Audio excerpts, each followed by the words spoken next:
جب تک 300 جھوٹے مہدی نہ آلے میرا مہدی نہیں آئے گا۔ تو چونکہ نبی نے کہا اس لیے کیا آپ 300 جھوٹے نبی مہدی پہلے بنائیں گے؟ نہیں، آپ کو بنانا ہے، نبی کو معلوم ہے کہ دنیا والے بنائیں گے۔ تو کسی بات کا معلوم ہونا اور ہے اور انسان کا کرنا اور ہے۔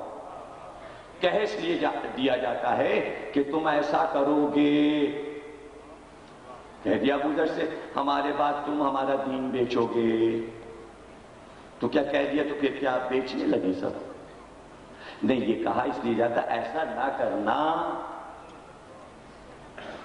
ماں باپ جب منع کرتے ہیں بچے کو تم ایسا کرو گے تو اچھا بیٹا کہتا نہیں بابا میں ایسا نہیں کروں۔ اور کبھی کبھی ایسا بھی ہوتا ہے کہ کہہ دیا جائے تم قاتل ہو ہمارے، وہ کہے نہیں میں تو ایسا نہیں کروں گا، ابن ملجم کہے نہیں میں تو ایسا نہیں کروں گا۔ علی نے کہا تو مجبور ہو جائے گا۔ گویا حالات و واقعات، اس کا اپنا نفس اسے اس منزل پر گھیر کے لے آتا ہے۔ کیا بات!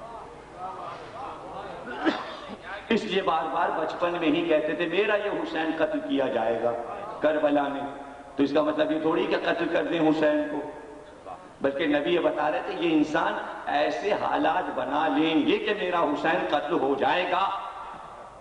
اب سمجھ گئے آپ بات؟ مہدی کو اس لیے پردے میں چھپایا کہ تم کچھ بھی بناؤ، کچھ بھی کرو، کچھ بھی کرتے رہو، مہدی بچا رہے ہیں۔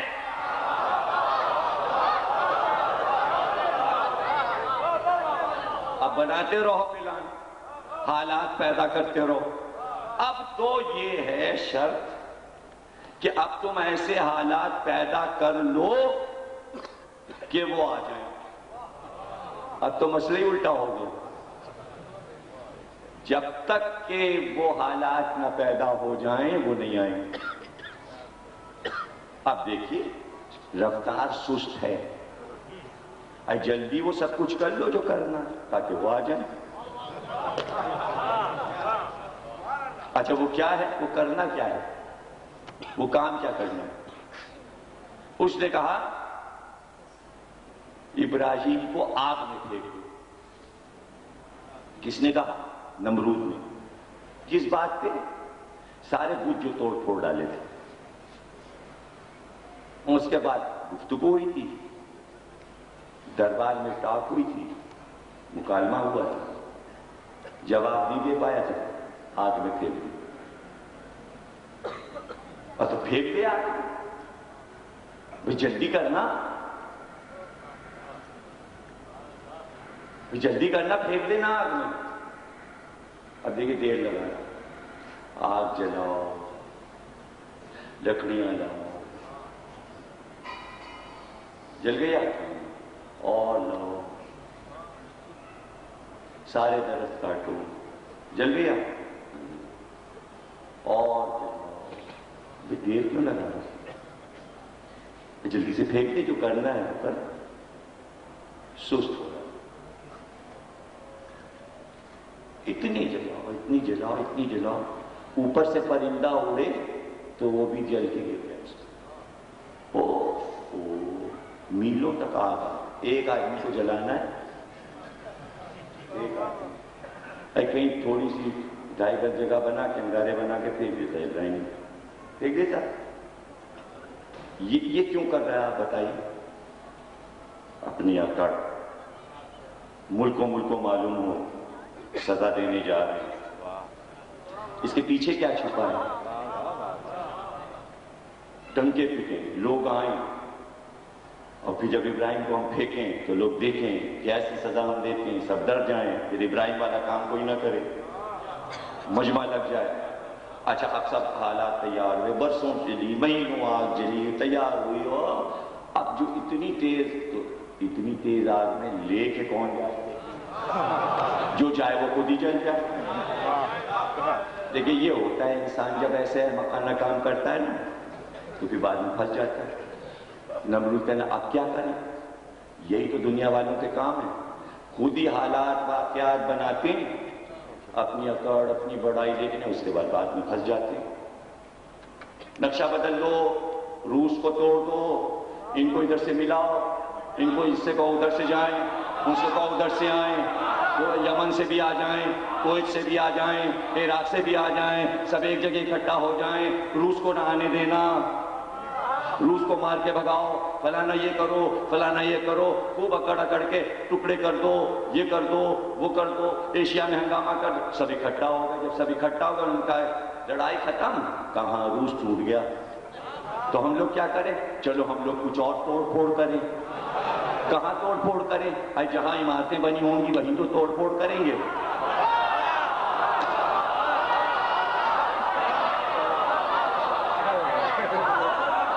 چلو پھر کچھ توڑ پھوڑ کریں۔ بیکار بیٹھے تھے، کوئی کام ہی نہیں تھا، جب کوئی کام ہی نہیں تھا ان کا، چلو توڑ پھوڑ کریں۔ تو حالات واقعات بنائے خود۔ یہ کیا ہوا؟ تم سے یہ کہا تھا کہ یہ کرو، آج جیسے توڑ پھوڑ کر کے کوئی ادھر گیا کوئی ادھر گیا، ایک جگہ ہو کے تو پکڑ لیے جاتے، کوئی یہاں چھپا کوئی وہاں چھپا کوئی وہاں چھپا کوئی وہاں چھپا۔ اب ڈھونڈو، اب بلوں میں دیکھ رہے ہیں، ادھر دیکھ رہے، شیشے لگا لگا کے دیکھ رہے، کہاں چھپا ہوا، کس گھر میں چھپا ہوا، یعنی ایک ایک کو ڈھونڈنا ہے، یعنی پتہ ہے مجرم کون ہے۔ یہ تو دیکھو بنائے ہوئے ہمارے ہیں، ہم پہچانتے، کہیں بھی چھپیں گے ہم نکال لائیں گے، ہم نکال لائیں گے۔ تو کام تھا ایک توڑ پھوڑ کا، وہ اتنا بڑا کام ہو گیا کہ خود ہی اپنے گلے میں ہار بن کے، اب وہ جو کھینچا تو اتنا بڑا ہو گیا کہ اب وہ وہاں تک گئے ہیں، وہاں تک گئے۔ چلو خلیج چلو، عراق چلو، کوریا چلو،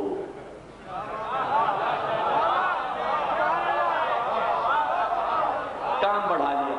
پتہ چلا بش صاحب بھی خالی بیٹھے بور ہو رہے تھے کہ حکومت جو ملی ہے تو کریں گے کیا؟ بھائی سب کچھ تو امریکہ میں ہو رہا ہے آرام سے، یہاں کمی کس چیز کی، ہم کیا کریں گے؟ تو تمام مشیروں نے کہا آپ یہ کیجئے، تقریریں کیجئے گا، پکڑ پکڑ پکڑ چل رہی حکومت، آرام سے چل رہی، پکڑ پکڑ ہو رہی ہے، تقریریں ہو رہی ہیں، کام بڑھا لیا، یعنی کام چاہیے، کام تھا ہی نہیں۔ بڑے لوگوں کو کیا کام؟ نمرود کو کیا کام؟ نماز اسے نہیں پڑھنی، وہ تو خود ہی خدا بنا بیٹھا ہوا، اس کا کام ہی کیا ہے؟ بھئی اس کا کام کیا ہے؟ اس کا کیا کام کرنا ہے؟ خالی بیٹھا ہوا، کوئی کام ہونا چاہیے۔ تو ابراہیم کو جلا دو، جلا دیا تو کام ختم۔ تو پھر کام بڑھاؤ، لکڑیاں لاؤ، یہ کرو، جنگل کاٹو، لوگوں کو بلاؤ، فلانا یہ کرو یہ کرو، یعنی کام ہے چھوٹا سا بڑھایا ہوا اتنا، اب بھی نہیں سمجھے۔ پکڑ دکڑ ایک ہی،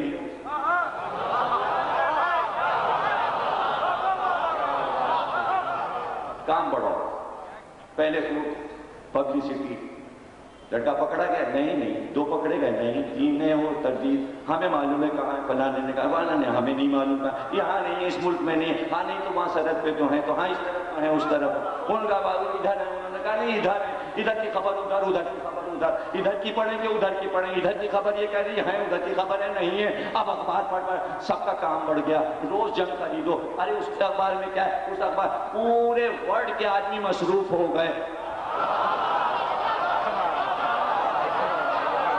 سب بزی ہو، ایک دوسرے سے پوچھیں آج آپ نے پڑھا تھے کہ آج کیا خبر ہے، وہ خبر بات چیت ہو رہی ہے، بات ہو رہی ہے، گفتگو ہو رہی ہے، مصروف ہیں، بزی ہیں، بھائی کام ہو رہا ہے۔ کام تھا اتنا سا بڑھا کے پورے میں پھیلا دو، پورے میں پھیلاوا پھیلا دو۔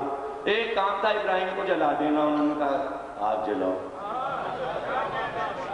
اب جب وہی کام بڑھتا ہے تو اپنے اوپر آتی ہے آفت، پھینکیں کیسے؟ جو جائے گا پھینکنے کے لیے وہ خود جل جائے گا۔ اب جب معاملہ پھنستا ہے آگے تو وہ آتا ہے جو غیب میں ہے۔ شیطان آیا، اس نے کہا ہم بتائیں، ہم بتاتے ہیں، ایک ہنڈولا بناؤ لوہے کا، ایسے کر منجنی اس پہ بٹھاؤ، اس کو تیز سے ایسے گھما کے یوں دیکھو، ابھی نہیں سمجھا۔ ایک تو مسئلہ یہ ہے کہ ہر چیز سمجھانا پڑتی ہے، یہ عجیب بات ہے۔ حالانکہ سب سمجھے بیٹھے ہوئے ہیں. ابھی دیکھیے نا وہ بیٹھ کے کھڑے ہوئے پھینک دیا, وہاں تک گئے. پہلے یوں تیاری ہو رہی, اتنا سا پھینکنا ہے, وہاں تک چلے گئے. اور پھر اس کے بعد دیکھیے, ارے اتنا سا ہے وہ اس کو یہ وہ چلے مطلب کئی من پھینک دیا. وہ 3 توڑے ہی نہیں.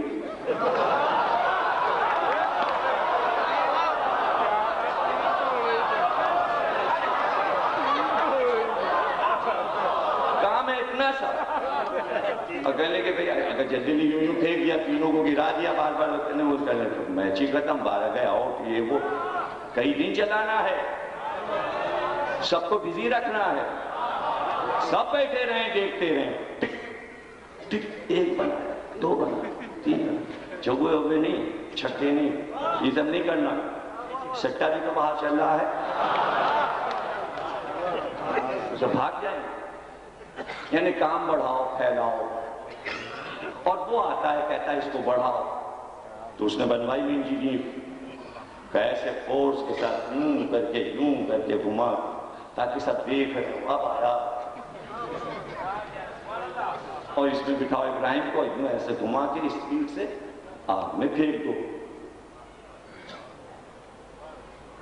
تم انجینئر بن گئے. اب بنا تو اس نے شیطان نے دی, اب روز روز کون کس کو پھینکے. اب یہ انجینئر کس کام آئے گی. عبداللہ ابن زبیر خانہ کعبہ میں چھپ گئے. سنان ابن انس وغیرہ نے خبر بھیجی یزید کو, کہا کہ وہ تو خانہ کعبہ میں چھپ گئے. کہنے وہ جو انجینئر رکھی اس میں آگ بھر کے خانہ کعبہ پہ پھینک دو. آئی کام نا انجینئر. بھائی جب مشین بن جاتی ہے تو ایک بار استعمال ہو جاتی ہے تو کہیں دوسری جگہ دوسری طریقے سے استعمال ہو. شیطانی مشینوں میں یہ ہے. دیکھیے اس نے بنایا اس لیے تھا کہ یہ کام آئے گی. انہوں نے ان کو بنانا ہے خانہ کعبہ, آج تو اسی سے ان کو پھینکوا رہے ہیں. جو یہ گھر بنائیں گے اسی مشین سے ان کے بنائے گھر کو جلوائیں گے. اس کی پلاننگ بہت لمبی ہو, تو وہ تو اتنے لمبے لمبے پلان ریب میں بیٹھ کے کرے, اور حق والا اس پلاننگ کے جواب میں پردے میں بیٹھ کے کوئی پلاننگ نہ کرے.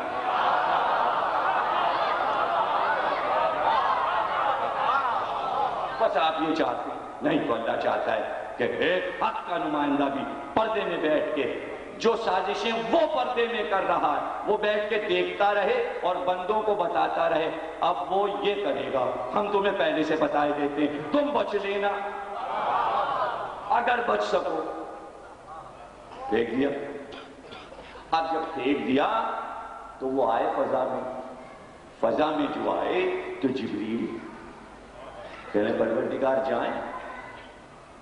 کہا اگر حسرت ہے تو جاؤ, اگر تمہارے دل میں حسرت ہے بچانے کی تو جاؤ. وہ چلے. کہا یا نبی اللہ مدد درکار ہے. کہا درکار ہے, تم سے نہیں, جس سے درکار ہے اس کو معلوم ہے.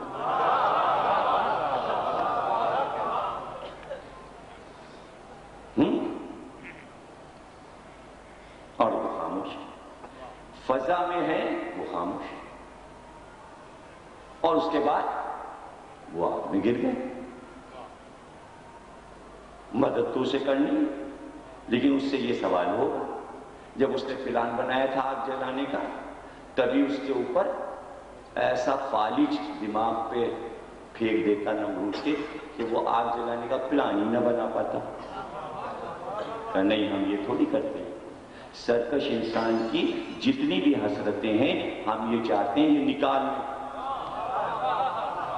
آگ جلائی, آگ جلائی. اجی جب آگ جلا لی تھی میکائیل سے کہتا بادل لے کے جاؤ تیز بارش کر دو.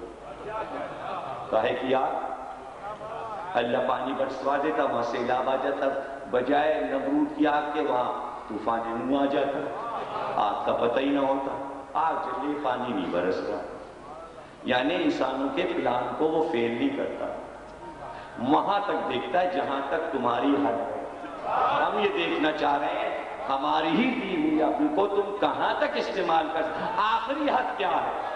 آخری حد انسان کی تھی آنکھ کو روشن کر دینا، وہاں سے حد شیطان کی شروع ہوئی کہ پھینکا کیسے جائے، شیطان کی حد ختم ہوئی کہ وہ فضا میں آ گئے، ابھی ملک کی حد باقی تھی، ملک نے کہا ہم مدد کریں گا، فضا میں جاؤ، جبریل کی بھی حد ختم ہوئی، اللہ نے کہا تم سب کی حدیں ختم ہوئی، اب ہماری حد دیکھو کیا ہے، اب ہماری حد دیکھو کیا ہے، آگ میں گر گئے، یہ آگ میں گر جائیں تب بھی ہماری حد کو دیکھو کہ ہم یہ نہیں کریں گے کہ اسی وقت آگ کو بجھا دیں،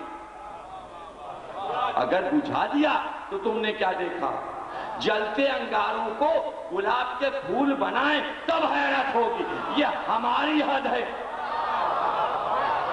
بچانا ہمارا کام ہے، اب تم پوچھو گے کہ بچا کر حد کون سی قائم کی، وَإِنَّا مِن شِيَتِهِ لَا ابراہیم، ابراہیم شیعہ ہے، اللہ کی حد شیعہ،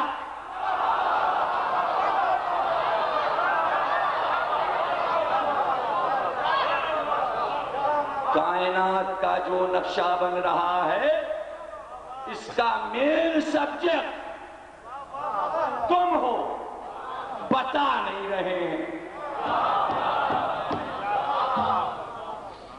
پورے ورلڈ کا موضوع تم ہو، کیوں؟ اس لیے کہ تم کہہ رہے ہو ہمارا امام آئے گا، کہا کیوں؟ تو یہ بھی عقیدہ ہے کہ سب کا ہے، لیکن یہ پتہ ہے ان کا ہے، اس میں حیرت نہیں ہونا چاہیے، سب کہتے ہیں علی ہمارے، سب کہتے ہیں حسین ہمارے، لیکن پھر یہ ان کے ہیں، یہ کیا سب کے ہیں؟ تو آپ یہ کیوں کہہ دیتے ہیں کہ ہمارے ہیں؟ وجہ کیا ہے؟ وجہ یہ ہے کہ تمہیں دیوانگی سے کیوں نام پکارتے ہو؟ جیسے ہم چپکے چپکے اپنا کہتے رہتے ہیں، کبھی کہا کبھی نہیں کہا، تم ہمارے ساتھ کیوں نہیں چلتے، آگے کیوں بڑھے چلے جا رہے ہو؟ یہ تم جو آگے بڑھ گئے ہو نا تو تمہارے نام لکھ گیا ہے یہ سب کچھ، یہ پتہ ہی نہیں دنیا کو کہ آگے بڑھنا جو ہے یہی محبت ہے، چونکہ یہ محبت ہے اس لیے محبت کے ساتھ پکارا جا رہا ہے۔ تو مسئلہ یہ ہے، آج کا اخبار پڑھا ہے، کیا کہا ہے بش نے؟ مین ہیڈنگ، عراق میں ہم حکومت بنائیں گے شیعہ سنی اور کرد کے ساتھ، آیا نا لفظ، پہلے کرد نام کیوں نہیں آیا؟ مسئلہ اصل میں یہ ہے، یہی مسئلہ فلسطین میں ہے، یہی کشمیر میں ہے، یہی امریکہ، یہی روس، جہاں جہاں دنیا میں مسائل ہیں اس کے پیچھے تم ہو۔ اب یہ میں کیسے سمجھا دوں؟ یہ تو عشرے کا موضوع ہے، نقشہ بنائیں گے دنیا والے، آئے گا تمہارا امام، ہو گئی تقریر، امام آئے گا تمہارا، اور نقشہ کل بتاؤں گا جو بنا ہے اور جو بن رہا ہے، رخ ساری دنیا کا عرب کی طرف، حضور نے فرمایا ساری اقوام عرب میں اتر پڑی، بس سمجھ جانا کہ ان کے آمد کی باتیں شروع ہو گئی، جب عرب میں مشرق و مغرب کی اقوام اترنے لگے فوج کی شکل میں، گویا انسان نقشہ بنا رہا، آگ جلائی نمرود نے، امامت کی ابراہیم نے، آگ جلائیں گے دنیا والے، امامت کریں گے مہدی، یہ کہنا تھا۔ حضور نے فرمایا نہیں آئیں گے وہ جب تک کہ مشرق و مغرب میں آگ نہ نظر آئے، جب تک کہ سرخ موت نہ آ جائے۔ سرخ موت سمجھا؟ جس وقت ناگاساکی پہ ایٹم بم گرا تو فضا سرخ ہو گئی. یہ سرخ آندھی تھی, یہ سرخ موت تھی. جب پھٹتا ہے ایٹم تو ساری فضا 3 میل تک سرخ ہو جاتی ہے. یہ مشرق و مغرب کی وہ لڑائی ہے کہ عالمی جنگ میں ایک دوسرے کو فنا کرنے کے لیے جو ایٹم بم پھینکے جائیں گے 1/3 دنیا رہ جائے گی.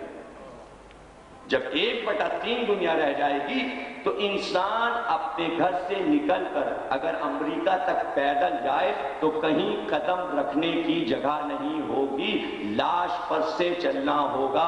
اتنی اربوں کروڑوں لاشیں ہوں گی. 1/3 آبادی ہے. 1/3 حضور فرما رہے ہیں جب وہ آئیں گے تو 1/3 دنیا کی آبادی رہ جائے گی. جب 1/3 آبادی رہ جائے گی اور سب ایٹم کے ذریعے ختم ہی ہو جائیں گے, انسان خود اپنی جلائی آگ میں خود جلنے لگے گا, تو نہ ٹینک رہیں گے, نہ میزائل رہیں گے, نہ کلاشنکوف رہے گی, نہ بندوق رہے گی, سب تو اس میں جل کے خاک ہو جائیں گے اسلحہ. اب تمدن دوبارہ شروع ہوگا تو پھر تلوار کا دور آئے گا. اب سمجھ میں آئے کہ ذوالفقار لے کے کیوں آئے گا.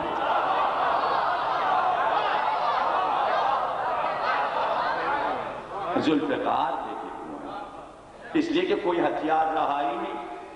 تو جہاں سے دنیا شروع ہوئی تھی تلوار سے, وہیں سے پھر دنیا شروع ہو گئی. تلوار لے کے آ جائیں ذوالفقار.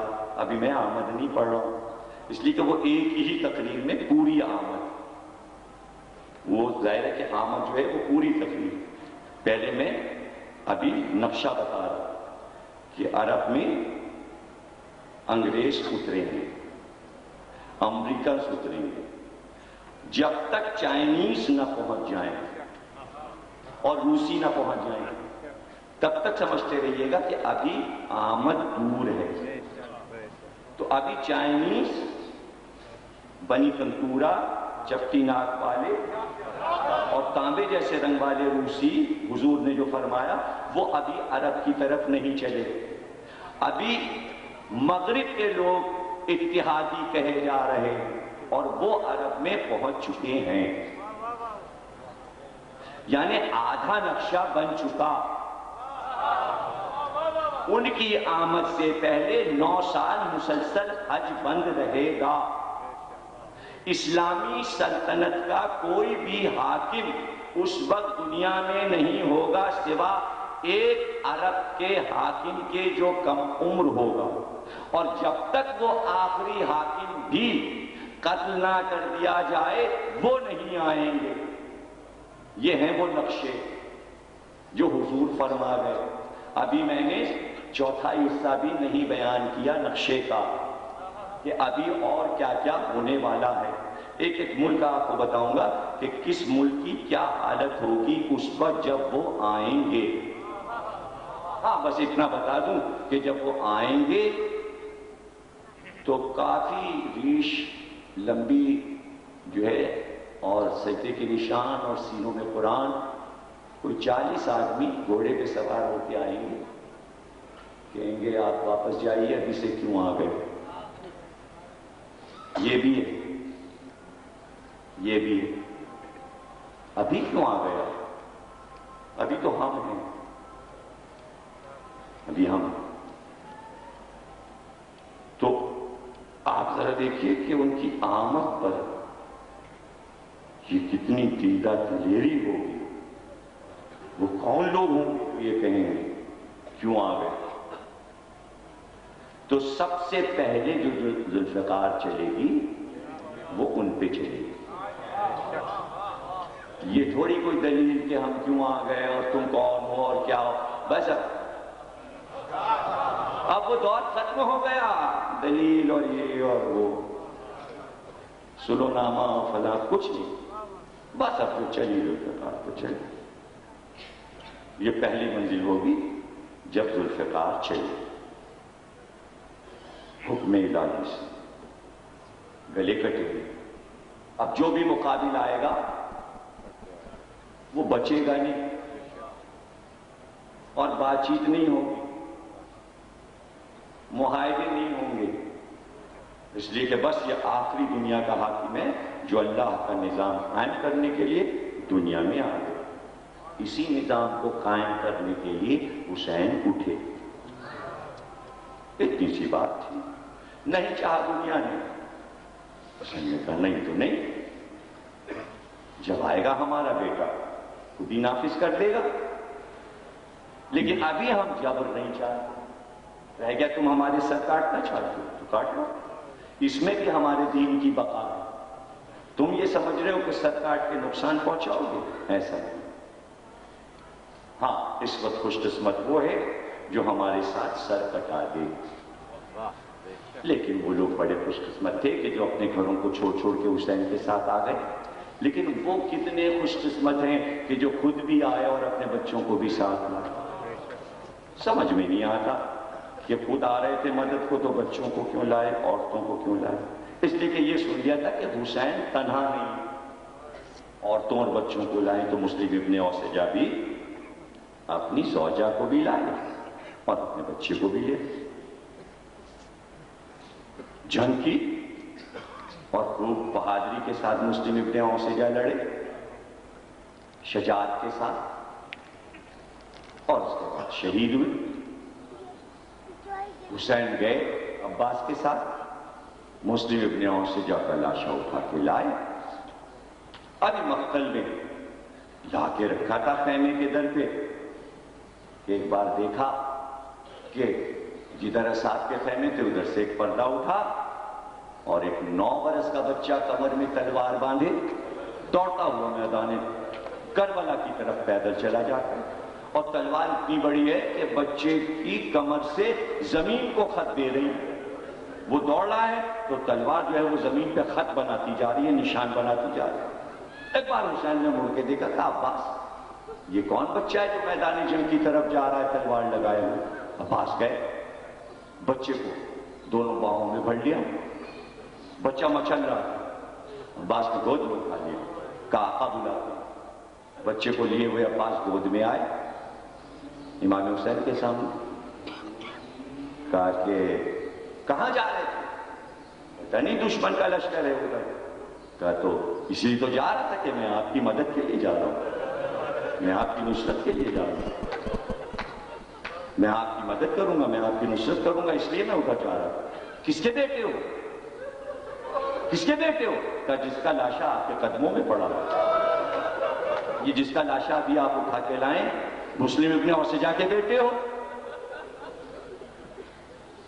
کہا ابھی تو تمہارے باپ کی لاش آئی ہے، ابھی تو اس نے قربانی دی ہے، مجھ پہ فدا ہوا ہے. تمہاری ماں کے لیے تمہارے باپ کا غم کافی ہے. بیٹا تم خیمے میں جاؤ تاکہ تمہیں دیکھ کے ماں کو ڈھارس ہو. کہا اسی ماں نے تو کمر میں تلوار لگا کے بھیجا کہ جا کے اپنی جان حسین پر دے دو، اپنی جان کو قربان کر دو. اسی ماں نے تلوار لگائی ہے اور کہا کہ جا کر اپنی جان فدا کر دو.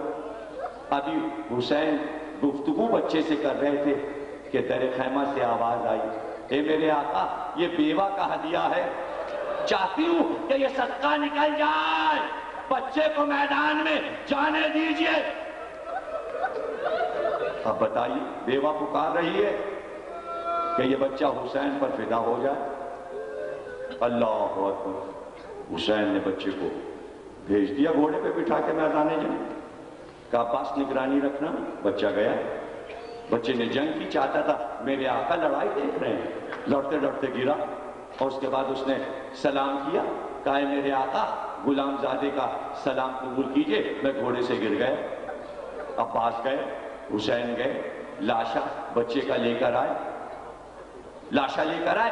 ماں در خیمہ پر انتظار کر رہی تھی کہ جیسے میرے شوہر کا لاشا آیا ہے بچے کا لاشا بھی آئے گا. حسین لاشا لائے، لا کر ماں کے خیمے کے سامنے بچے کا لاشا رکھ دیا.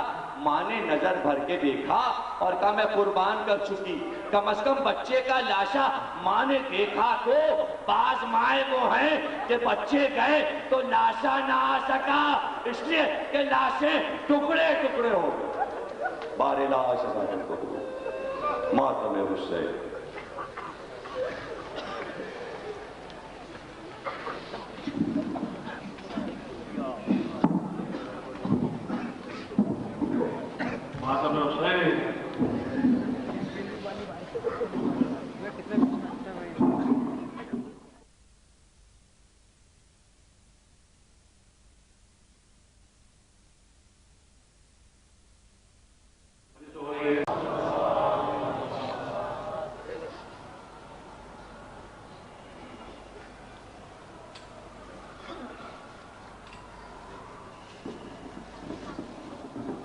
اللہ کے لیے درود اور سلام محمد اور آل محمد۔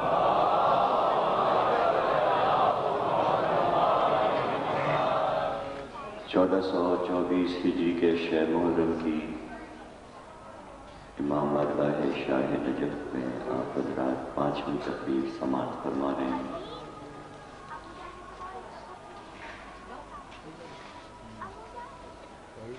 ہمارے امام بارگاہ کے ٹرسٹی حسن کاظمی صاحب نے ابھی ارشاد فرمایا کہ خواتین کی فرمائش ہے، اور بعض حضرات نے بھی کہا کہ زیادہ سے زیادہ فضائل ہم سننے آ رہے ہیں اور مسائل بھی زیادہ تفصیلی سننا چاہتے ہیں۔ ظاہر ہے کہ یہ عقیدت محبت کی دلیلیں ہیں کہ ذاکر سے خطیب سے اپنے دل کی تمنا کا اظہار کیا جائے، اور ہم اس کا احترام کرتے ہوئے فضائل کے ہی موضوع پہ تقریر کر رہے ہیں کہ فضائل کیا، فضیلت کیا ہے۔ جو موضوع ظاہر ہے کہ آپ کو معلوم ہے کہ جیسے جیسے وہ موضوع بڑھتا تو اس میں اب فضیلت کی باتیں ہو چکی تھیں ابتدائی تقریروں میں، اور اب ظاہر ہے کہ امام جو ہیں وہ ہر امام کی حیثیت الگ الگ ہے۔ مولا علی کی حیثیت جو ہے وہ فضیلتوں کی، اس کے بعد کیا ہے امام کی، لیکن ہمارے یہ امام جو آئیں گے تو وہ دنیا کے نظام کو درست کرنے کے لیے آئیں گے، تو ان کو خیبر و خندق کی لڑائیاں لڑنی ہیں، اور نہ کوئی نبی بیٹھے ہوئے ہیں کہ وہ بار بار جیسے علی کی فضیلتیں بیان کرتے ہیں تو وہاں پر کوئی نبی ان کی فضیلتیں بیان کرے گا۔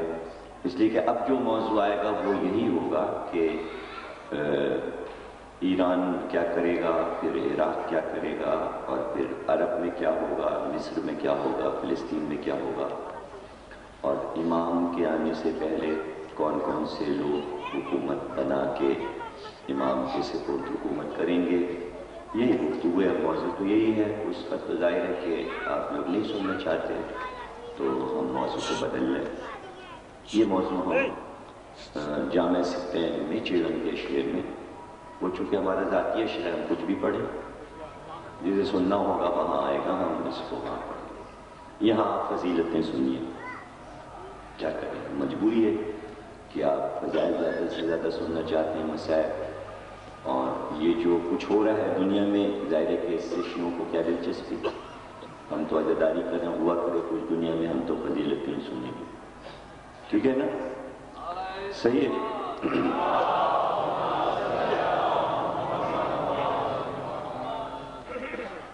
فضیلت کا منبع قدرت نے ایک ہستی کو بنایا، اس کا نام ہے حضرت فاطمہ زہرا صلوات اللہ علیہا۔ قدرت نے تمام فضیلتوں کا منبع قرار دیا، ہر حدیث کا مرکز بی بی کو قرار دیا، اور چاہا قدرت نے کہ ہم ان فضیلتوں کا اظہار کریں، اس لیے اس نے ایک انتظام کیا، اور وہ انتظام یہی تھا کہ جو آپ کے ہاتھ میں حدیث قصہ ہے وہ شہزادی کی فضیلت کی ایک سب سے بڑی دلیل ہے۔ اسی لیے ارشادات معصومین میں ہے کہ اس کی تلاوت شب جمعہ کرو، تاکہ تمہیں اس سے برکتیں بھی حاصل ہوں، اور تمہاری اولاد اسے سن کر اپنی سیرت کے لیے، اپنے کردار کے لیے ایک کارآمد درس حاصل کر سکے۔ اس میں آداب بھی ہیں، اس میں اخلاق بھی ہیں۔ ایک طرف اظہار تھا کہ آج دیکھ لو مرکزیت فضیلتوں کی کہاں ہے.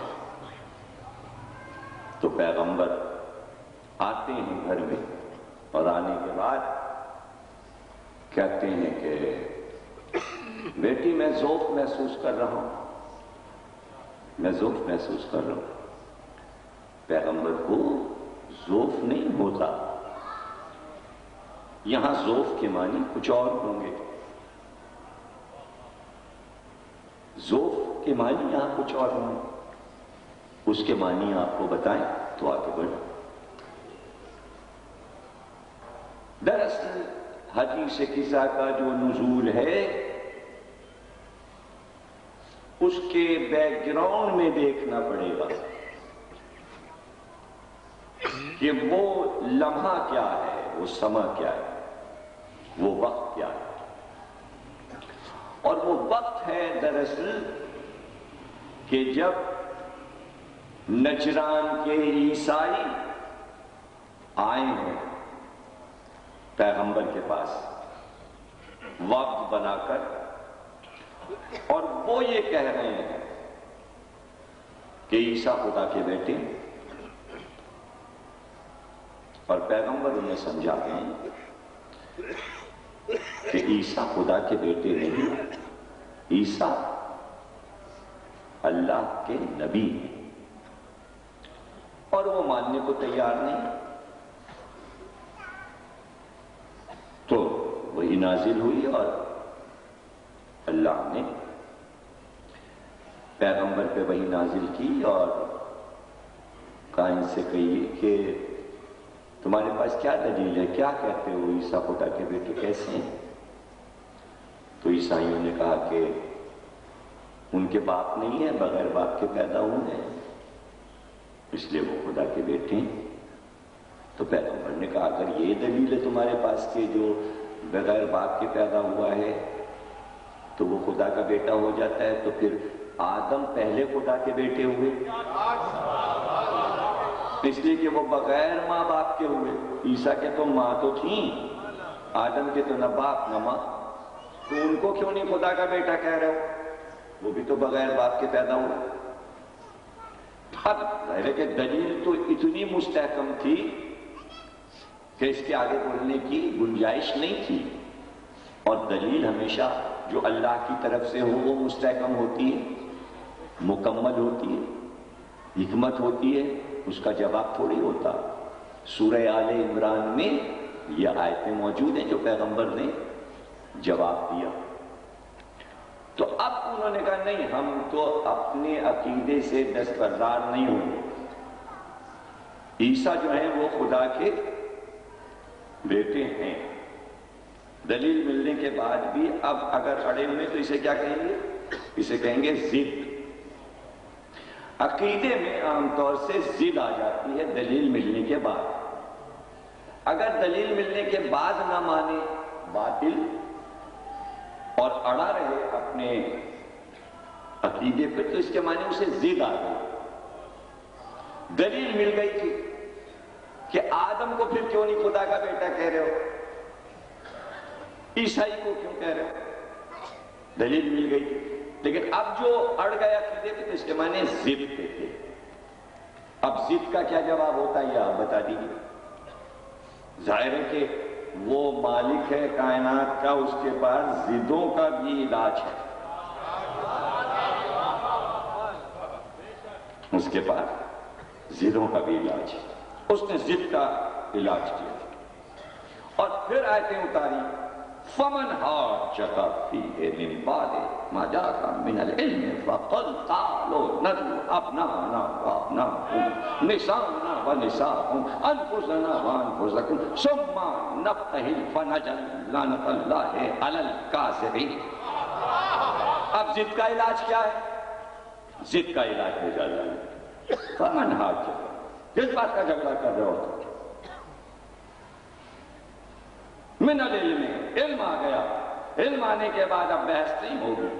فقل، کہیے ان سے ہو گئی بس بہت. آؤ میدان مباحثہ اور لاؤ اپنے بچوں کو اور ہم بھی لاتے ہیں اپنے بچوں کو، لاؤ تم اپنی عورتوں کو، ہم بھی لاتے ہیں اپنی عورتوں کو، لاؤ تم اپنے نفسوں کو، ہم بھی لاتے ہیں اپنے نفسوں کو، آمنے سامنے بیٹھتے ہیں، فَنَجَعَلُ لَعْنَتَ اللَّهِ عَلَى الْكَاذِبِينَ، ہم ایک دوسرے کے لیے لعنت قرار دیں، جو جھوٹا ہو وہ اسی پہ لعنت پڑے، اسی پہ عذاب آئے۔ تو ضد کا علاج یہ ہوتا ہے کہ معبود کی راہ میں بیٹھ جاؤ، ادھر سے جس کے لیے لعنت آ جائے وہ باطل ہے، اور جو لعنت قرار دے وہ حق ہے۔ یہ آیت ہے سورہ آل عمران میں، سورہ آل عمران میں اسے کہتے ہیں آیہ مباہلہ، مباہلہ قرار دیا گیا۔ مباہلہ کیا ہے؟ جیسے شعراء جمع ہوں تو اسے کہیں گے مشاعرہ، کچھ لوگ آپس میں لڑ رہے ہوں تو اسے کہیں گے مجادلہ، کچھ لوگ آپس میں جہاد کر رہے ہوں اسے کہیں گے مجاہدہ، کچھ لوگ مل کے سلام پڑھ رہے ہوں اسے کہیں گے مسالمہ، کچھ لوگ آپس میں ٹاک کر رہے ہوں اسے کہیں گے مکالمہ۔ سمجھ رہے نا؟ اسی طرح جب آپس میں ایک دوسرے پہ لعنت قرار دینے کی بات آ رہی ہو تو اسے کہتے ہیں مباہلہ۔ یہ اب نہیں ہوتا، مشاعرہ ہوتا ہے، مجاہدہ ہوتا ہے، مسالمہ ہوتا ہے، مکالمہ ہوتا ہے، مگر اب دنیا میں کہیں مباہلہ نہیں ہوتا۔ پہلا اور آخری تھا، اور جو نہیں ہوا نہیں ہوا اور پتہ ہو گئی، اس لیے کہ مخالف پارٹی نے قبول ہی نہیں کیا کرنا اور شکست مان لی۔ کیوں؟ اس لیے کہ اس وقت ان کے سمجھ میں بات آ گئی کہ اگر مباہلہ ہو گیا تو یہ لعنت قرار دے دیں گے، ہم پہ لعنت پڑتی رہے گی قیامت تک، اس لیے یہاں سے کھسک لو، لعنت یہیں رکھی رہے، ہم نکل لیں، لعنت وہیں چھوڑ کے عیسائی چل لیے۔ اس لیے اب آپ دیکھتے ہوں گے مسلمان کہیں پر بھی عیسائیوں پہ لعنت نہیں کرتے، لعنت وہاں سے چل چکی تھی، لعنت اللہ علی الکاذبین، شرط لگا دی تھی جھوٹوں پہ، یہ نہیں کہا تھا عیسائیوں پہ لعنت، یعنی لعنت کو بین الاقوامی بنا دیا، آفاقی بنا دیا، یعنی اس میں مذہب و ملت کی قید نہیں ہے کہ کافر پہ ہو، کہ مشرک پر ہو، کہ مسلمان پر ہو، کسی پہ بھی ہو سکتی ہے، جو کاذب ہو کوئی بھی ہو وہ ہے، باقی قرآن میں ہے اور وہ چل رہی ہے۔ جہاں اس نے دیکھا کسی نے کذب کیا وہ پہنچ اور لپٹ گئی، ہر جھوٹے کا تعاقب کر رہی ہے، ہر کاذب کا تعاقب کر رہی ہے، ہر کاذب کا تعاقب کر رہی ہے۔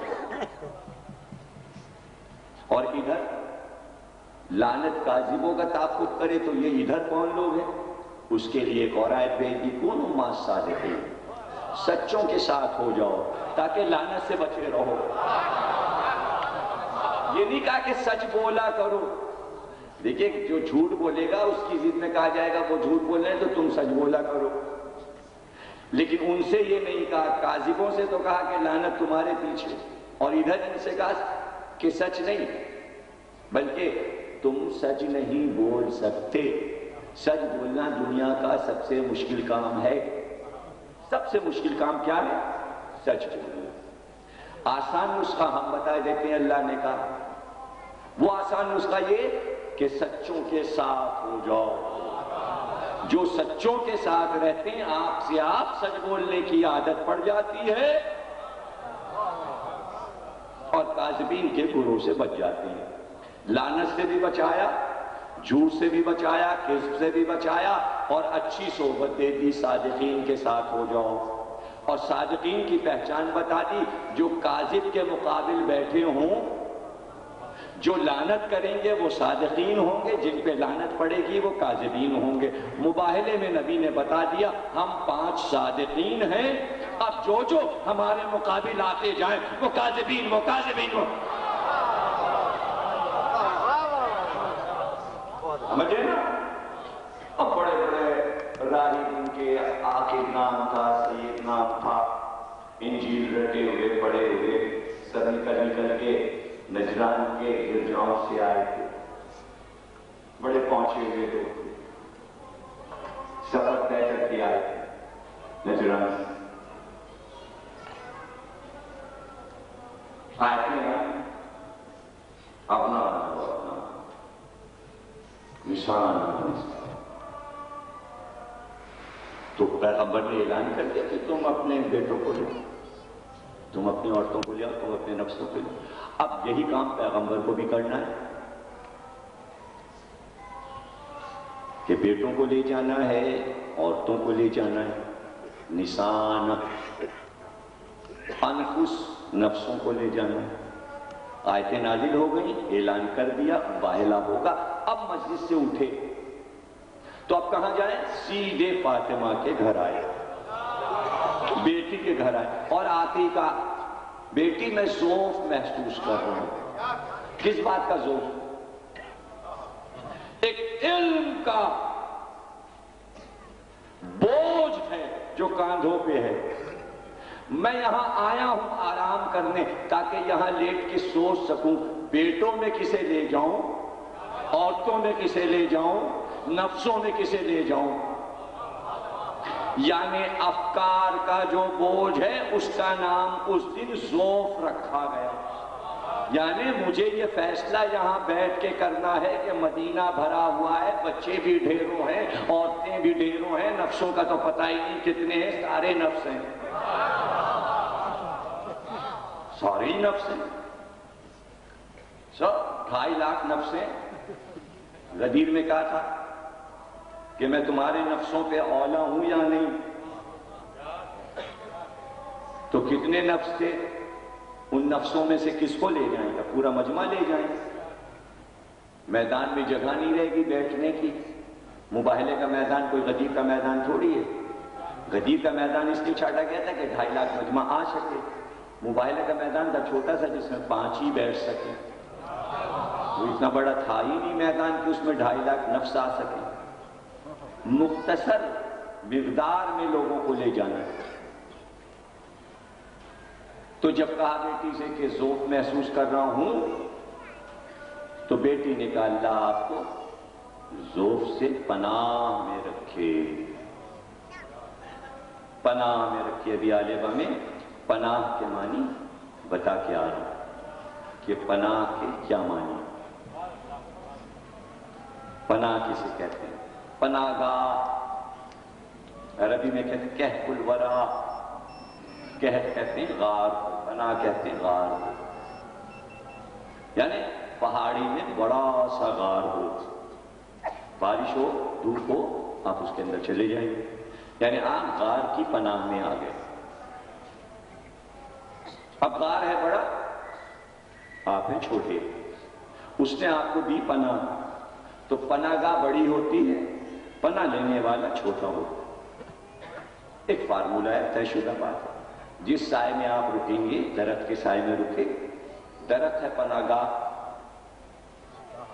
آپ نے وہاں لی پناہ، درخت آپ سے بڑا، آپ چھوٹے، آپ آئے چھت کے نیچے، یہ چھت بڑی اونچی، آپ چھوٹے، پناہ گاہ بڑی، یہ شامیانہ پناہ گاہ، اس کے نیچے سب بیٹھے ہیں، ہم بھی بیٹھے ہیں، یہ شامیانہ بڑا، ہم سب چھوٹے، پناہ گاہ بڑی، اتنے لوگ اس میں آ گئے شامیانے میں، یہ اتنی بڑی پناہ گاہ ہے کہ اس نے اتنے لوگوں کو گھیرے میں لے لیا، میں تخت میں منبر۔ اب جو چیز منبر پہ چھا جائے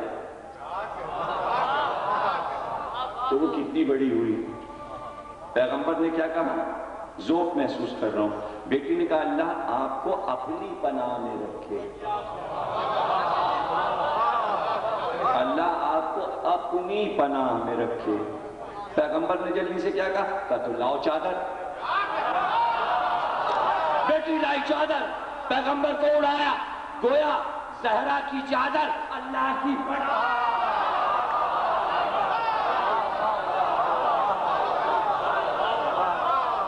زہرا کی چادر اللہ کی پناہ، نبی آ گیا پناہ۔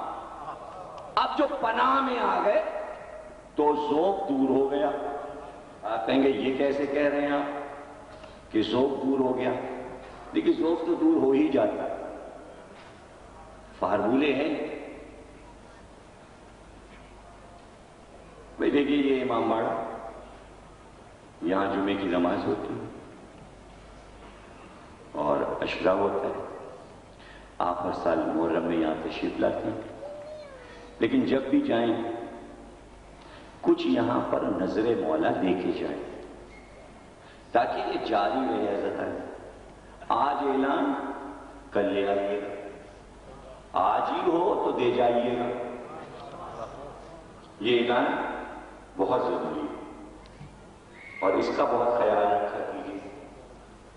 یہ امام باڑے، یہ مسجدیں، ان کو آپ اپنا سمجھ کر جو بھی آئے اور دل کھول کے اور شرط لگا دی امام نے، ہماری بات ہے 1 روپیہ دو 10 من واپس کریں گے۔ کوئی بھی آدمی 1 روپے کی مٹھائی کر لائیے گا اور کہانی سن لیجیے گا، شام سے پہلے آپ کو کہیں پیچھے 10 روپے ملیں گے۔ اب آج ہوتا ہے کنجوس بلائے گا 1 روپے کی مٹھائی تو ملے گا 10، 100 روپے کی مٹھائی لائے گا تو 1000 ملیں گے، 1000 کی نیاز دے گا تو 10,000 ملیں گے، 10,000 کی نیاز دے گا تو 1 لاکھ ملیں گے، 1 لاکھ نظر کرے گا تو 10 لاکھ ملیں گے۔ یہ تو اپنے اوپر ہے، ورنہ ایک آنا ہی خرچ کر دیجیے تو 12 نہیں مل جائیں گے، 10 آنے مل جائیں گے۔ جتنا آپ کریں گے اس کا 10 گنا ملے گا جو بھی کیجیے۔ یہ ان کا وعدہ ہے کہ ہم 10 گنا کر کے واپس کر دیتے ہیں، ہم کسی کا احسان نہیں رکھتے۔ کل چادر آ گئے پناہ میں، کیا کہا تھا؟ میں ذوق محسوس کر رہا ہوں۔ جیسے ہی پناہ میں آئے ذوق دور ہو گیا۔ کیا کہا بیوی نے؟ اب جو میں نے چادر اڑائی میں نے دیکھا میرے بابا کا چہرہ چودھویں کے چاند کی طرح روشن۔ اب جس کے چہرے پہ اگر خدا نہ کرے ذوق ہو تو وہ چاند کی طرح تھوڑی چمکے گا، ذوق تھا ہی نہیں، وہ تو ایک فکر تھی جو دور ہو گئی۔ بات وہیں پہ سمجھ میں آ گئی چادر اوڑھتے ہی کہ کیا کرنا ہے۔ جیسے ہی چادر اوڑھی اور لیٹے اور بیوی چادر اڑا کے اپنے کاموں میں مصروف ہوئی کہ ویسے ہی حسن آئے، کہا آپ کے گھر میں یہ روشنی اماں اور یہ خوشبو، ایسا لگتا ہے نانا جان ہے یہاں؟ کہاں؟ اس چادر کے نیچے، چادر کے قریب ہے، سلام کیا، کہا اذن ہے میں اس چادر میں آؤں؟ کہا آ جاؤ۔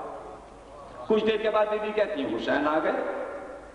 کہا اماں کیا نانا جان ہے گھر میں؟ کہا اس چادر کے نیچے تمہارے نانا بھی ہیں اور تمہارا بھائی حسن بھی ہے۔ حسین گئے، سلام کیا، کہا نانا چادر میں آ جاؤ؟ کہا آ جاؤ۔ آپ تو آرام کرنے لیٹے تھے، یہ جو آ رہا ہے اس کو بلاتے کیوں جا رہے ہیں؟ نہیں، وہ سب بات سمجھ میں آ گئی کہ اب کیا کرنا ہے، وہ نقشہ آپ سے آپ بنتا جا رہا ہے۔ کچھ دیر کے بعد علی آ گئے، کہا بیوی آپ کے گھر میں آج تو بڑا رونق کا سماں ہے، روشنی ہے، خوشبو ہے، کیا رسول اللہ آئے ہیں؟ کہا ہاں اس چادر کے نیچے ہیں اور آپ کے دونوں بیٹے بھی حسن اور حسین بھی۔ علی گئے، سلام کیا، اذن ہے میں چادر میں آ جاؤں؟ کہا آ جاؤ۔ بیوی کہتی ہیں جب بچے بھی چادر میں آ گئے اور علی بھی تو میں پہنچی اور میں نے کہا کہ بابا کیا اذن ہے کہ میں اس چادر میں آ جاؤں، آپ پر سلام ہو؟ کہا ہاں، ارے جگر تم بھی آ جاؤ۔ اب بیوی کہتی ہیں جیسے ہی ہم بھی چادر میں گئے کہ تھوڑی دیر کے بعد بیوی سب کچھ دیکھنے لگی، یعنی کائنات نظر آنے لگی۔ اب بیوی نے حدیث قصہ میں خود بیان کرنا شروع کیا کہ عرش اعظم پہ اللہ نے اپنے تمام فرشتوں کو بلایا۔ یہاں سے جو حدیث قصہ شروع ہوتی ہے تو جناب سیدہ سب دیکھ رہی ہیں کائنات کی چیزیں کہ وہاں کیا ہو رہا، اور بلا کر کہا وہ دیکھو چادر کے نیچے۔ گویا یہاں سے وہاں تک ایک نور ساتے تھا، اور پھر جبریل کو حکم ملا تم بھی جاؤ اور آیت اخیر لے کر جاؤ۔ تو فرشتے چلتے چلتے یہ بھی پوچھ رہے ہیں تو تعارف بھی کرا دے۔ تو یعنی نبی کو معلوم سب تھا، چاہتا یہ تھا نبی کہ اللہ کی طرف سے اذن ملے، تو اذن اب ملا۔ آیت آ چکی ابنانا و ابناکم، نسانا و نساکم، انفسنا و انفسکم۔ ابنانا میں نام نہیں لکھا کون، نسانا میں نام نہیں لکھا کون، انفس میں نام نہیں لکھا۔ اب اللہ نے بتایا اس چادر کے نیچے میری کنیز خاص فاطمہ زہرا ہے، اس کے دونوں بیٹے ہیں، اس کا باپ ہے، اس کا شوہر ہے۔ اب طے ہوا معاملہ آیت کا، ابنانا بیٹے ہیں، نشانہ فاطمہ ہیں، انفس علی ہیں۔ جب چادر میں جمع ہو گئے تو پیغمبر نے طے کیا کہ اللہ کی خوشنودی یہ ہے کہ میں انہیں لے جاؤں۔ آپ سمجھے حدیث کے ساتھ کیوں ہے؟ یہ ایک اہتمام ہے اللہ کا، اور یہ اہتمام ایسے ہوتا ہے کہ آپ جب 9 محرم کی صبح یہاں آئیں گے تو 9 کو 2 مجلسیں یہاں ہوتی ہیں، ایک صبح 9:30 بجے اور ایک رات میں۔ تو صبح والی مجلس جو ہے اس میں جب آپ آئیں گے اندر حال میں ہوگی تو آپ یہ دیکھیں گے کہ یہاں تمام اہتمام ہی کچھ اور ہوگا، ادھر چولہا ہوگا، تابوت ہوگا، ادھر علم ہوں گے، سج رہے ہوں گے، بن رہے ہوں گے، اور اندر مجلس ہو رہی ہوگی، اور باہر لوگ اہتمام کے لیے انتظار میں کھڑے ہوں گے۔ جب مجلس ہو جائے گی میں پڑھ چکوں گا، اس کے بعد ایک ایک چیز باہر آئے گی۔ جو لوگ انتظار کر رہے ہوں گے وہ آگے بڑھ کے استقبال کریں گے، یوں جلوس بن کر چلے گا اور مجلس کا مجمع ساتھ ساتھ چلے گا۔ اسے کیا کہتے ہیں؟ پہلے مجلس، جلوس کی سجاوٹ، چیزوں کی سجاوٹ، پھر برآمد ہونا، انتظار کرنے والوں کا انتظار کرنا، زیارتوں کا آنا، مجمع کا نکلنا، مجلس کا ختم ہونا۔ اب سمجھے آپ وہ چادر کیا تھی؟ ایک شامیانہ تھا جس میں ایک مجلس ہو رہی تھی، زیارتیں سج رہی تھیں، باہر جلوس کا انتظار تھا، اصحاب کھڑے ہوئے تھے، دیکھیں ابنانا میں کون آئے، نشانہ میں کون آئے، انفس میں کون آئے، اور رسول مجلس سجا رہے تھے، زیارت۔ ایک بار سب نے دیکھا کہ جلوس برآمد ہوا چادر کے ساتھ، نشانہ میں فاطمہ، ابنانا میں دونوں بیٹے حسن اور حسین، اور نفس میں علی، اور جلوس مباہلہ چلا۔ صلوات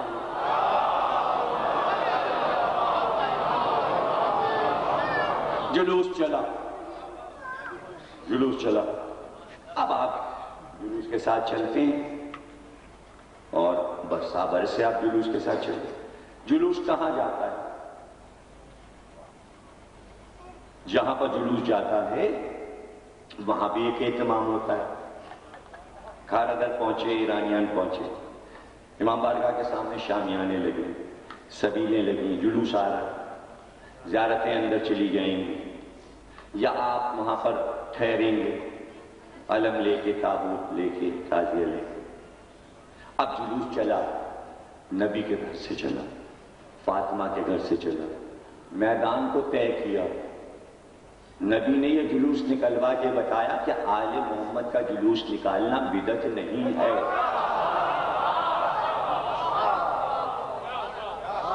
یہ عین سنت نبی ہے۔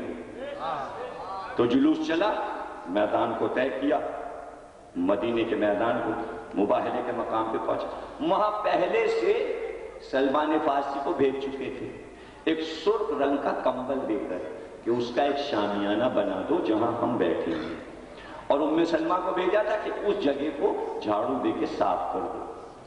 ایک زوجہ کو بھیجا کہ صفائی کر دو، ایک صحابی کو بھیجا کہ شامیانہ لگا دو۔ جہاں سلمان نے شامیانہ لگایا تھا وہاں جا کے بیٹھ گئے۔ مسجد مباہلہ ابھی موجود ہے، ہم نے بھی زیارت کی ہے، جو لوگ گئے انہوں نے بھی زیارت کی، وہ جگہ موجود ہے، وہاں ایک مسجد بن گئی جہاں نبی بیٹھ گئے اور جا کے بیٹھ گئے۔ اب جو گھر سے نکلے تو ترتیب یہ تھی، سب سے آگے خود، ان کے پیچھے جناب فاطمہ زہرا، اس کے پیچھے حضرت علی، حسن انگلی پکڑے ہوئے، حسین نبی کے گود میں، یوں چل رہے ہیں۔ ترتیب آپ نے دیکھا؟ یعنی اس پورے جلوس میں سب سے بلند کون ہے؟ حسین۔ سب سے نمایاں کون؟ حسین۔ یعنی بتایا کہ ہر جلوس کی لیڈنگ طاقت جو ہے وہ حسین کا ہے۔ پھر ایک اور جملہ دے دوں، جلوس تھا رسالت کا، رسول نے اس جلوس کو حسینی بنا دیا۔ رسول کا جلوس حسینی ہوتا ہے، اگر حسین کسی جلوس میں نہیں تو وہ جلوس اسلامی نہیں۔ حسین آگے، حسین بنے، حسن آگے، اس کے پیچھے رسالت کے پیچھے یہ نابد فاطمہ، سب سے پیچھے علی، ترتیب جلوس چل رہے، جلوس جا رہا، جناب فاطمہ درمیان میں۔ کیوں؟ اس لیے کہ عصمت ماں بی بی پہلی بار گھر سے نکلی۔ ایک تو اس گھر کی عورتوں کو باہر نکلنا ہی نہیں چاہیے، سورہ نساء میں حکم آ گیا کہ اس گھر کی عورتیں باہر نہ جائیں، لیکن جب اللہ خود ہی حکم دے کے نکلو تو اب کیا ہو؟ خود ہی منع بھی کیا اور خود ہی آج کہا کہ نسانا لے جاؤ عورتوں کو۔ خود سے نکلنا اور ہے، اللہ کہے کہ جاؤ تو اور ہے، دونوں میں فرق۔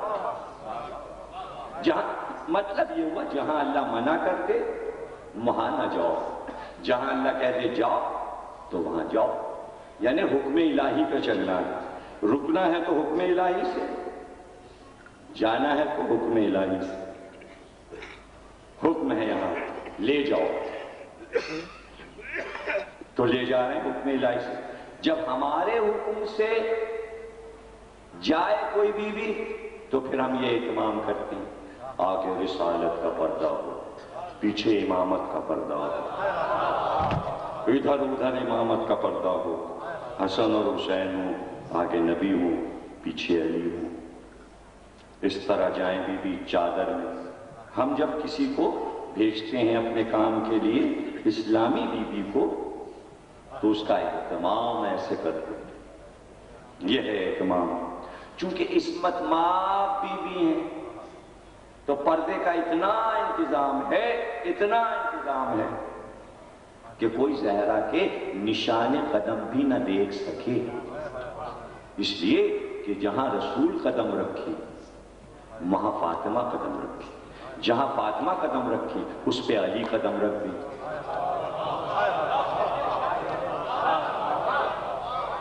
اب چشم فلک نشان قدم زہرا نہیں دیکھ سکتا اور زمین نشان قدم زہرا کا وزن نہیں اٹھا سکتی۔ آپ غور کر رہے ہیں اہتمام کیا ہے؟ درمیان میں رکھا، آگے نبی پیچھے علی۔ کیا بتایا؟ کہ یہ نبی ہے، رسول ہے، یہ امام ہے، اور زہرا کے پاس کوئی عہدہ نہیں ہے، لیکن تعلق زہرا سے ہوا ہے۔ تو اب اس سفر میں، اس جلوس میں یہ بتانا چاہ رہا ہے کس مقام پر ہے زہرا، یہ دیکھ لو۔ عصمت کس منزل پر ہے؟ عصمت ہے مشترک، نبوت میں بھی امامت میں بھی اگر عصمت نہ ہو تو نہ نبی نہ امام، اور زہرا ہے منزل عصمت پر، معصومہ بی بی۔ تو اللہ نے بتایا رتبہ دیکھو، ایک قدم آگے بڑھ جائیں تو نبی ہو جائیں، ایک قدم پیچھے ہٹ جائیں تو امام ہو جائیں۔ اب بھائی فرمائش آئی ہے فضیلتوں کی، اب آپ کو یہ بھی نہیں سننا تو کیا میں خودکشی کر لوں، گلا کاٹ لوں؟ ابھی پھر کیا سننا ہے آپ کو؟ یہ بھی آپ کہانی کی طرح سن رہے ہیں جیسے کل ایران عراق کی باتیں سن رہے تھے۔ ابھی کوئی طریقہ ہے فضیلت سننے کا ہے؟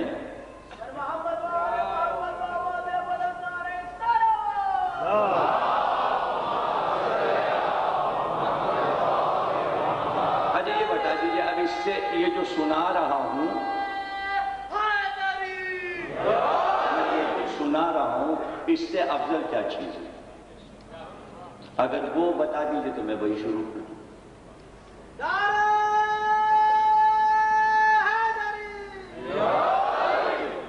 دیکھیں نعرے میں بات کروڑوں بار کہہ چکا ہوں، یہ نعرے، یہ درود، یہ تو سب آپ پہ واجب ہے، یہ تو آپ کو اپنے آپ کرنا ہی ہے، یہ میرا نہ تقاضا ہوتا ہے نہ میری فرمائش ہوتی ہے۔ میں کیوں فرمائش کروں؟ میں کیوں فرمائش کروں؟ میں کیوں کہوں کہ درود پڑھو نعرہ لگا؟ میں کیوں کہوں؟ یہ تو سب آپ کو کرتے رہنا، یہ تو آپ کی عادت ہے، یہ آپ کے میراث میں ہے، یہ آپ کی گھٹی میں ہے، یہ آپ کی پہچان ہے، یہ سب تو آپ کو خود ہی کرے. کوئی اٹھے نعرہ لگوائے کچھ کرے، خود پڑھیے، موقع ہے پڑھیے. ہماری ایک ہی فرمائش ہے، وہ یہ کہ فضیلت سنی جاتی ہے داد کے ساتھ. یہ ہاتھ باندھ کے تھوڑی بیٹھا جاتا ہے محفل اور مجلس میں، دونوں ہاتھ یوں اٹھائے جاتے ہیں. یہ ہر سال بتاتا ہوں، ہر مجلس میں بتاتا ہوں کہ جب دربار سجے تو ہاتھ بلند ہو، زبان پہ واہ واہ ہو. واہ واہ کے معنی معلوم ہے؟ اللہ کی فرمائش صرف واہ واہ. کوئی فرمائش اس نے نہیں کی اپنے بندوں سے، ایک ہی فرمائش، واہ. آپ سے کیا مانگے گا وہ؟ آپ کیا تعریف کریں گے اللہ کی؟ وہ کہتا ہے باپا کرتے ہو. الحمدللہ کے کیا معنی؟ واہ واہ واہ واہ. ہم کے کیا معنی؟ واہ واہ واہ واہ. سبحان اللہ کے کیا معنی؟ سبحان اللہ سبحان اللہ سبحان اللہ. سمجھ رہے نا؟ تو کیا کہتے ہیں آپ؟ سبحان اللہ سبحان اللہ سبحان اللہ. تو آپ کچھ تعریف ہی اللہ کی نہیں کرنا چاہتے؟ بیٹھے ہم بھی بیٹھے. یہ تو کوئی طریقہ نہیں بنے. امام باڑے کو جگائیے، روشن کیجیے، چلائیے، ہاتھ اٹھائیے، نقطوں پہ داد دیجیے. اللہ کہتا کہو الحمدللہ، ساری تعریف اللہ کے. قرآن یہاں سے شروع ہوتا ہے. آپ تعریف کیا کریں گے اس کی؟ دیکھا ہے آپ نے اس کو؟ آپ نے دیکھا ہے؟ جو چیز دیکھی نہیں تو بابا کیسے کہو گے؟ اس لیے اس نے 5 ہستیاں بھیج دی. انہیں دیکھو تو الحمدللہ الحمدللہ، ساری ہم تیرے لیے، تیرے لیے کہ تو نے ایسی ہستیاں ہم نے بھیج دی. سبحان اللہ سبحان اللہ سبحان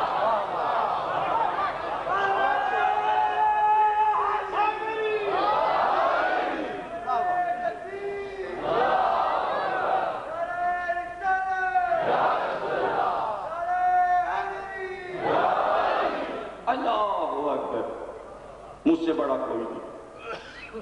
میں متکبر ہوں، کوئی اور متکبر نہیں ہو سکتا. اگر کوئی متکبر، غرور حرام ہے، لیکن اس کے لیے زیبا. کس بات پہ تجھے غرور ہے؟ کس بات پہ تو متکبر ہے؟ کیوں تو اکبر ہے؟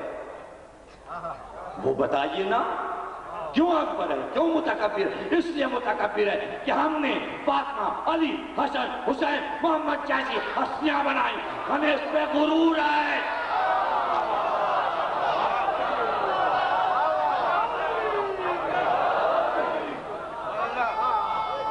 کوئی نہیں بنا سکتا ایسی ہستی، ہم نے بنائی.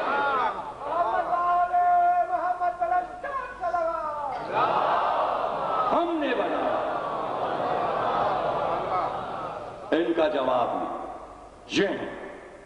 محمد کا جواب نہیں، علی کا کوئی جواب نہیں.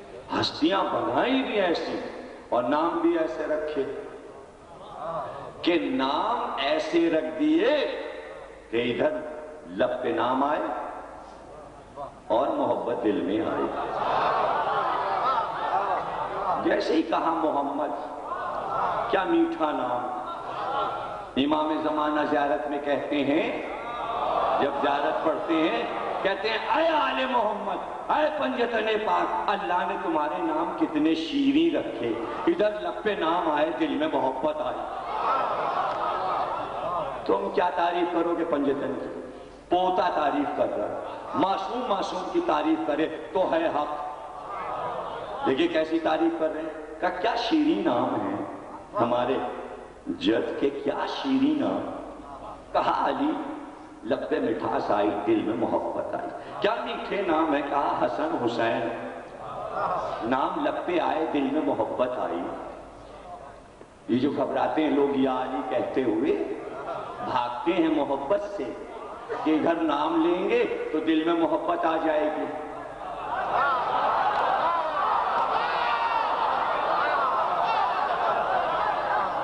ہیں؟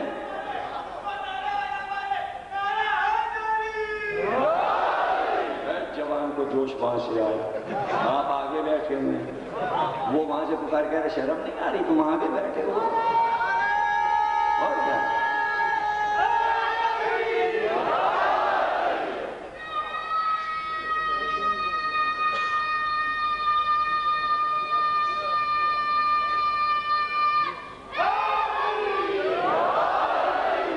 یہ لڑکا بڑا بہادر، آپ کو پتہ ہے،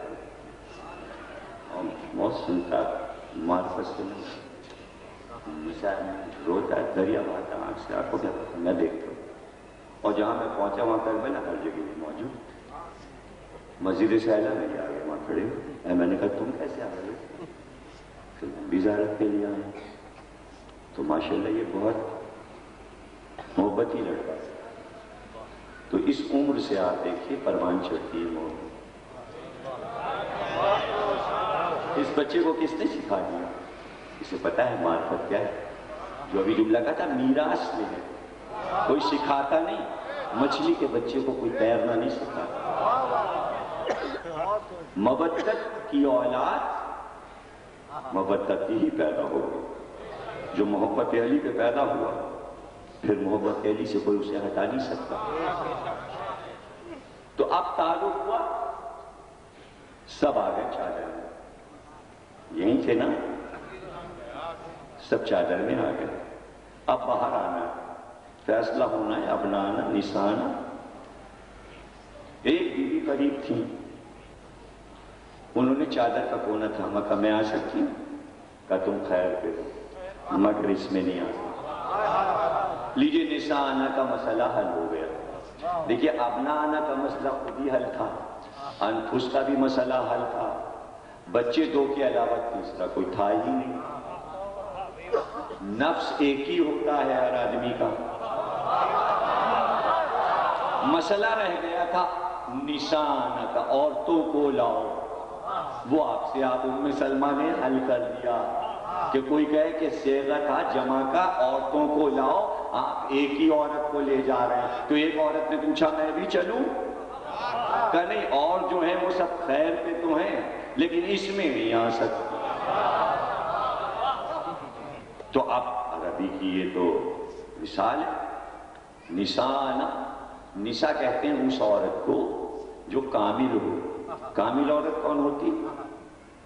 کامل عورت وہ ہوتی ہے کہ جو ایک ہی وقت میں کسی کی بیٹی ہو، کسی کی بیوی ہو اور کسی کی ماں ہو۔ عورت کے تین روپ ہیں، یا بیٹی ہے یا بیوی ہے یا ماں ہے۔ مدینے میں جتنی عورتیں تھیں یا تو بیوی تھیں یا بیٹی تھی، کوئی ماں نہیں تو بیٹی ہے، کوئی بیوی ہے تو ماں نہیں۔ زہرا یہ کہ نبی کی بیٹی، علی کی زوجہ، حسن حسین کی ماں،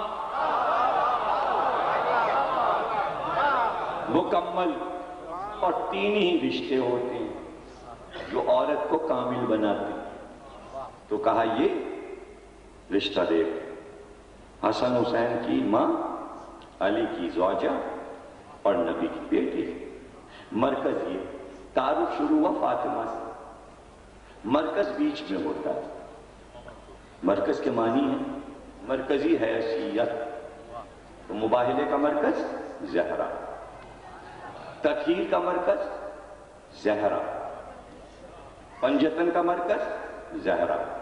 اب جب آپ نام لکھتے ہیں تو ہمیشہ دیکھیے گا زہرا مرکز میں، محمد علی، فاطمہ حسن حسین، دو ادھر دو ادھر، بیچ کا مرکز فاطمہ۔ اب دیکھیے مرکز تو خدا بنا رہا ہے، نام رکھے گئے پہلے، مرکز برقرار رہے گا ہر لحاظ سے۔ محمد میں 4 حروف، علی میں 3، 4 اور 3 7، 5 6 7، محمد میں 4۔ اب میتھمیٹکس بھی آپ کو نہیں آتی، کچھ بھی نہیں آتا، بول بھی نہیں سکتے، اوکے بھی نہیں کر سکتے، جو کہہ رہا ہوں اس پہ ہاں بھی نہیں کر سکتے، بھئی تو بولو نا۔ محمد میں 4 حروف، علی میں 3، 4 3 7، حسن میں کتنے؟ 3. حسین میں کتنے؟ 4 اور 3 7 ادھر 7 ادھر.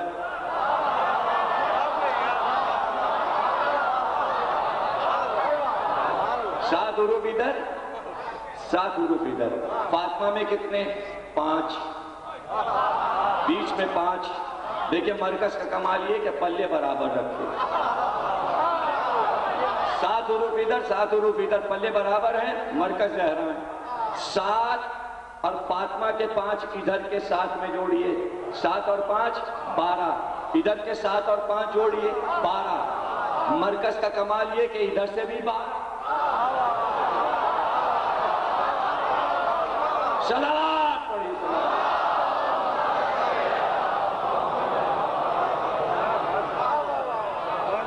مرکز ہے فاطمہ، مرکز ہے فاطمہ. اب دیکھیں مرکز کا کمال دیکھیے گا کہ مرکز کے معنی ہے عدل، عدل کے معنی ہے عصمت. جہاں عصمت وہاں عدل، جہاں عدل وہاں عصمت. زہرا عدل، توریت میں زہرا کا نام ہے عادلہ، بی بی عادلہ. ادھر 7 ادھر 7. عدل کا کمال یہ ہے کہ کسی رخ سے کمی نہ ہو. اب غور کیجئے گا بیچ میں ہے فاطمہ، ادھر 7 ادھر 7. 7 اور 7 صلوات پڑھیے گا. انہی 5 میں 12 بھی، انہی 5 میں 14 بھی. آپ نے دیکھا نام قدرت نے رکھی. جلوس برآمد ہوا، ترتیب آپ دیکھ چکے. حسین گود میں، حسن انگلی پکڑے ہوئے، ان کے پیچھے بی بی اور اس کے پیچھے علی. اور اب جلوس چلا. جب شامیانے میں پہنچے تو ترتیب بدلی. خود بیٹھے سب سے پیچھے نبی، آگے بٹھایا علی کو، ان کے پہلو میں بٹھایا فاطمہ کو. علی اور فاطمہ ساتھ. اس کے آگے بٹھایا حسن کو، اس کے آگے بٹھایا حسین کو.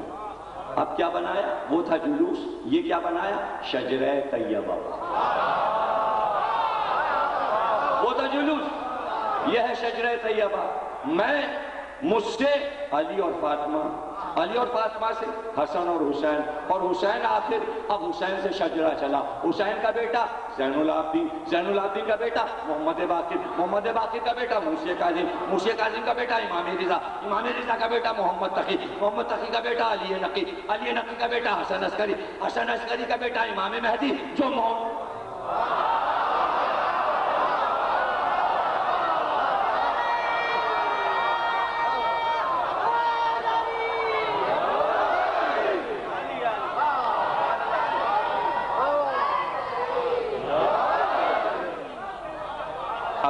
صاحب نے ووٹنگ اور جمہوریت کے ذریعے موضوع ہٹوایا ہے.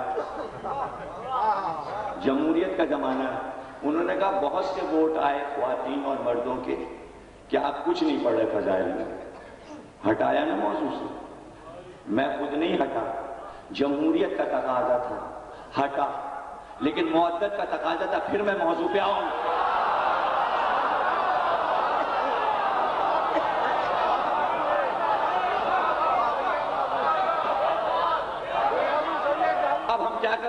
اس میں ایران بھی آئے گا، عراق بھی آئے گا، عرب بھی آئے گا، مصر بھی آئے گا، جاپان بھی آئے گا، امریکہ بھی آئے گا. ارے سب پر مہدی کو حکومت کرنا ہے تو کیا نام نہیں آئیں گے؟ کیا یہ فضیلت نہیں ہے کہ مہدی سارے ملکوں کا حاکم مہدی ہوگا؟ اس سے بڑی فضیلت کیا ہے؟ کیا آپ کے ساتھ عراق کی باتیں ہو رہی ہوں، ایران کی باتیں ہو رہی ہوں، عرب؟ ارے ایران کی باتیں نہیں ہو رہی ہیں. سب ایران کی باتیں بند ہو جائیں گی. ملکوں کے نام ہی نہیں رہیں گے. جب میں تو آج پہچان کے لیے نام لیا جا رہا ہے. ایک حکومت ہو جائے گی فی الارض خلیفہ، صرف عرض رہ جائے گی اور خلیفۃ الرحمن. جو ٹکڑوں میں زمینوں کو بانٹا ہوا ہے، سرحدیں ختم ہو جائیں گی. یہ تو یہاں وہاں کی سرحدیں ہیں کہ پاسپورٹ دکھا دکھا کے جاؤ.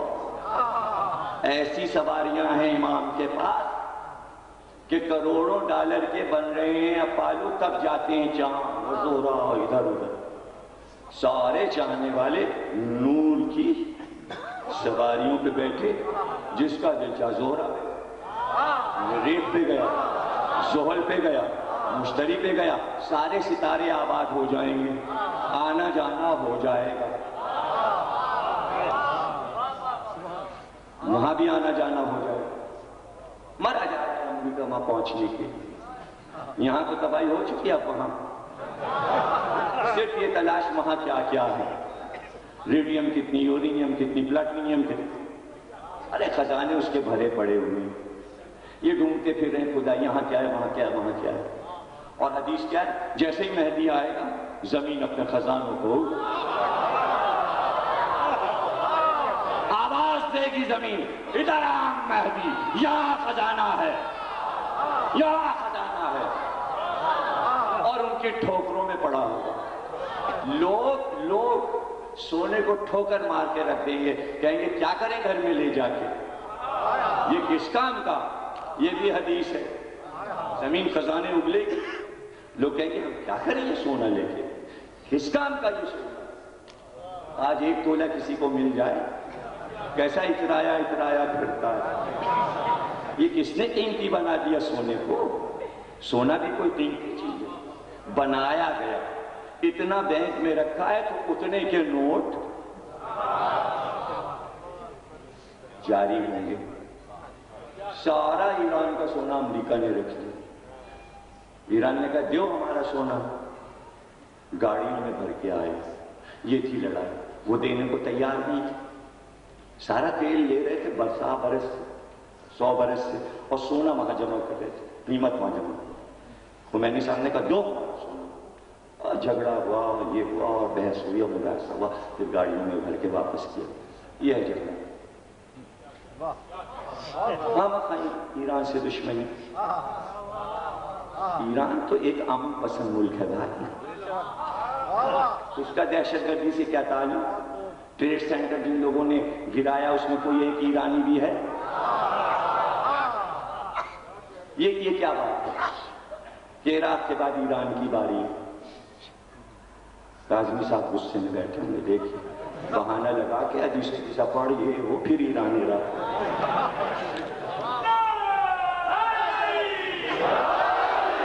آپ لوگ کاظمی صاحب سے ہمیں لڑوانا چاہتے ہیں، ہم پھر موضوع پہ واپس آتے ہیں، کہاں پہ موضوع چھوڑو، کہاں، اب یہ تو گروپ بندی تو ہو ہی جائے گی، کوئی کہے گا یہ پڑھو، کوئی کہے گا وہ پڑھو، ہم تو وہ پڑھیں گے جو کاظمی صاحب کہیں گے، کاظمی صاحب کی تو آواز ہی نہیں آ رہی، کہیں سے بھی آواز کہاں ہے، کیا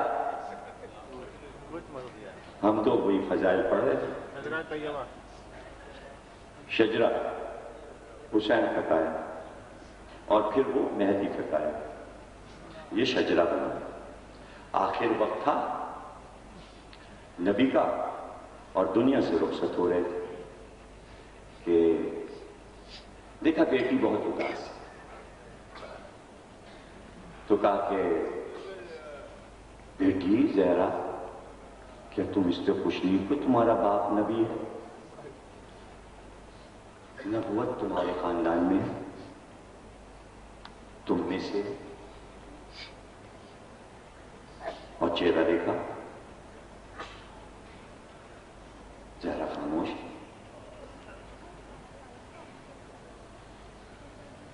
یہ نادی المودت میں یہ حدیث پہلے سنت کی کتاب اس میں سے پڑھا، کہا کہ تم اس پہ خوش نہیں ہو کہ ولی اور امام علی تم میں سے، چہرہ دیکھا چپ، کہا جا رہا کیا تم اس پہ خوش نہیں ہو کہ حسن اور حسین جیسے امام تم سے، تم میں سے، زہرا چپ، چہرہ دیکھا، کہا کہ تم اس پہ خوش نہیں ہو کہ حمزہ اور جعفر جیسے شہداء تم میں سے، زہرا چپ، چہرہ دیکھا نبی، اور ایک بار چہرہ دیکھتے دیکھتے کہا زہرا کیا تم اس پہ خوش نہیں ہو کہ مہدی تمہاری نسل میں ہوگا، جدھر سے چاہوں گھوم کے اپنے موضوع پہ آ جاؤں، کاظمی صاحب کچھ نہیں کر سکتے، فضائل بھی پڑھتا جاؤں گا اور موضوع پہ بھی رہوں گا۔ کیا تم اس سے خوش نہیں ہو کہ مہدی تمہاری نسل میں؟ وہ جیسے ہی یہ کہا بی بی مسکرائیں۔ اب جملہ میرا سن لو اور میرے علاوہ کوئی کہہ بھی نہیں سکتا۔ مہدی نام ہے زہرا کی ایک مسکراہٹ کا۔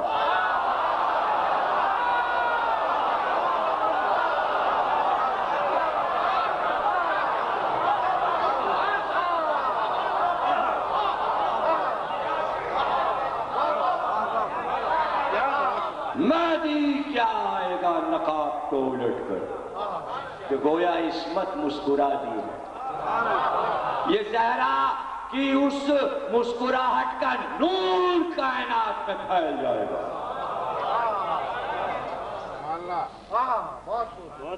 نقاب ہے چہرے، اس نقاب کی یاد میں نقاب ڈالے ہیں جو نقاب مباہلے میں ڈالے ہوئے زہرا آئی۔ دیکھیں نائب کیسے بنا ہوا ہے مہدی، نائب